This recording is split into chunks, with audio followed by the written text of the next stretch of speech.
Do you want to create a smooth scrolling timeline animation in CapCut for PC? Here's how to do it step by step. First, create a text layer and type out the years for your timeline. For example, start with 2000 and continue up to 2025. Press enter after each year to move to the next line. Once you're done, pick a clean font and adjust the text size to fit your project. Next, let's add the scrolling effect. Go to the beginning of the text layer and beside the position option on the right, click the diamond icon to add a keyframe.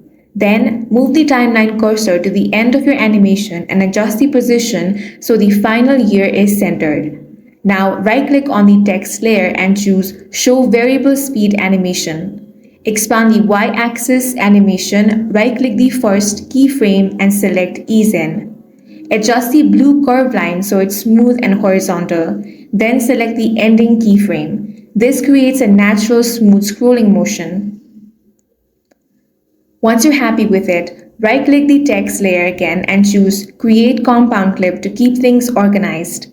Press play to preview your animation and that's it. If this helped you, tap like, leave a comment and subscribe for more videos like this.